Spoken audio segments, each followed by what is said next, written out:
Have you ever said me and Mona went to market, या फिर this is my book not her, और फिर सोचा हो कि गलती कहाँ हो गई।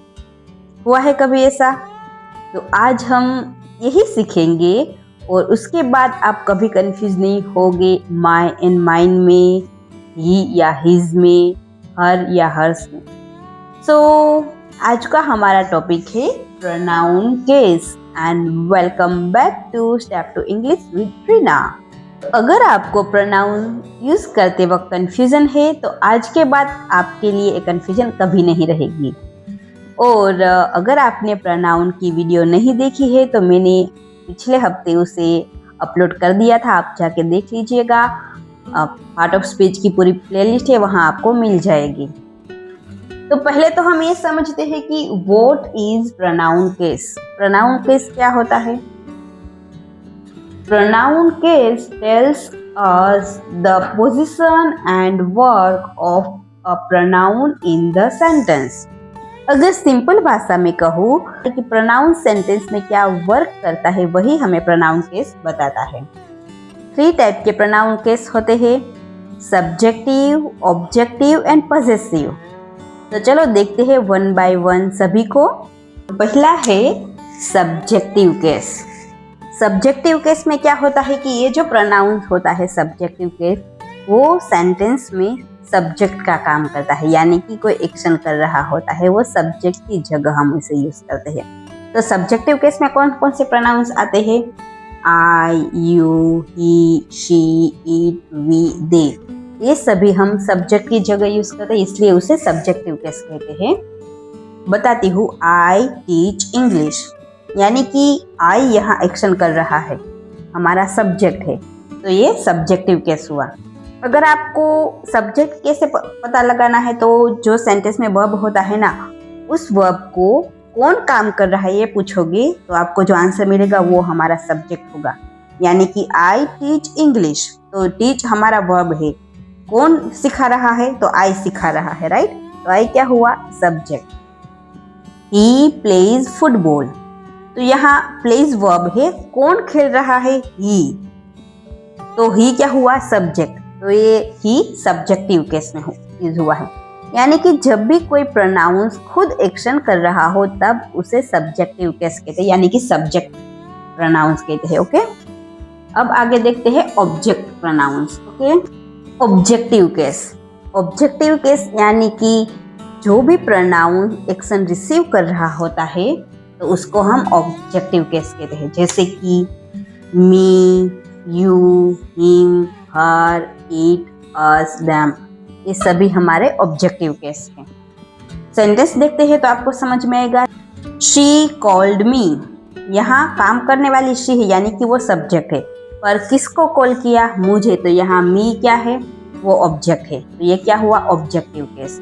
आई शो हिम, आई वो सब्जेक्टिव केस है क्योंकि उसने, आई ने काम किया, और हिम उसने काम रिसीव किया, इसलिए वो ऑब्जेक्टिव केस है। टीचर गेव अस होमवर्क, सो टीचर वो सब्जेक्ट है और उसने किसको होमवर्क दिया? अस को, यानी कि अस ऑब्जेक्टिव केस है।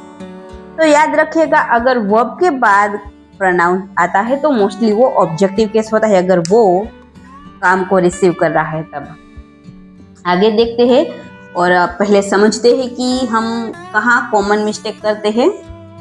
तो ये वही सेंटेंस है, me and Mona went to market. शुरुआत में हमने देखा था ना, तो ये सेंटेंस गलत है। सही कैसे होगा? Mona and I went to market, क्योंकि यहाँ जो मी है वो सब्जेक्ट की तरह यूज होता है, तो सब्जेक्ट में मी नहीं लगता, सब्जेक्ट में आई लगता है, राइट? आपको एक सिंपल ट्रिक देती हूँ कैसे आप याद रख सकते हैं। ये जो दूसरा नाउन है ना, उसको आप हटा दीजिए। मी वेंट टू मार्केट, साउंड ठीक लगता है? नहीं ना, तो ये क्या है? गलत। I went to market, sound सही है, तो ये सेंटेंस सही है। और अब समझते हैं पॉसेसिव केस को। ओके, तो पॉसेसिव केस यानी कि जो ओनरशिप दर्शाता है, यानी कि मालिकों को बताता है, उसको हम पॉसेसिव केस बोलते हैं। पर उसमें 2 टाइप होते हैं, पॉसेसिव एडजेक्टिव एंड दूसरा पॉसेसिव प्रोनाउन। तो पहले हम पजेसिव एडजेक्टिव को समझते हैं, उसके बाद पजेसिव प्रोनाउंस को समझेंगे। पहले हम पजेसिव एडजेक्टिव को समझते हैं, वो कौन कौन से होते हैं। My, your, his, her, it, our, theirs, ये सभी पजेसिव एडजेक्टिव होते हैं। जैसे कि this is my book, that is their house. तो पजेसिव एडजेक्टिव को आप कैसे पहचानोगे? तो ये जो नाउन से पहले आता है, ये जो बुक है वो नाउन है, तो उससे पहले माई, तो वो पजेसिव एडजेक्टिव। हाउस है, उसके पहले देयर, यानी कि पजेसिव एडजेक्टिव। अब हम पजेसिव प्रोनाउन को समझते हैं। अब पजेसिव प्रोनाउंस को समझते हैं। तो पजेसिव प्रोनाउंस में कौन कौन सा आता है? Mine, yours, his, hers, ours, theirs. Sentence देखते हैं।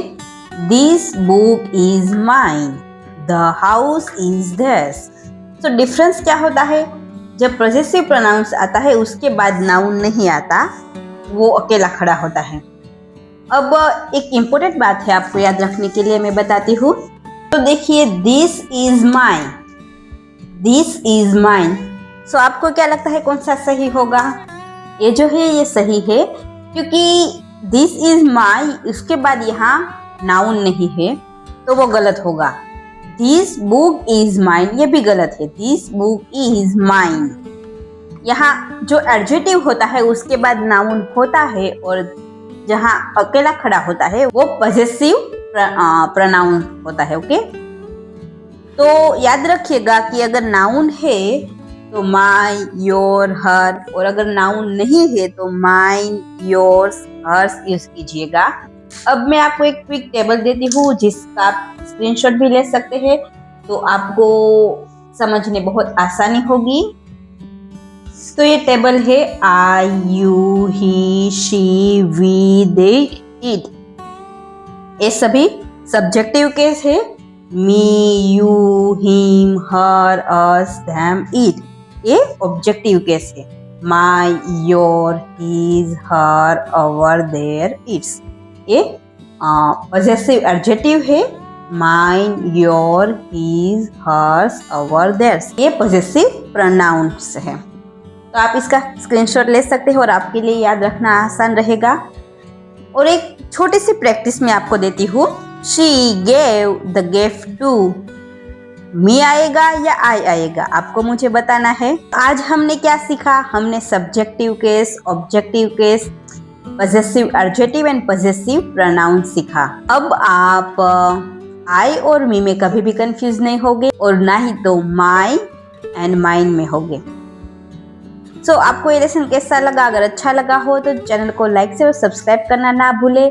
और इसी तरह से मैं यहाँ आपको एक के बाद एक सीक्वेंस में टॉपिक देते रहूँगी, तो चैनल में जुड़े रहेगा। और मिलते हैं एक ऐसे वीडियो में, तब तक के लिए स्टे ट्यून।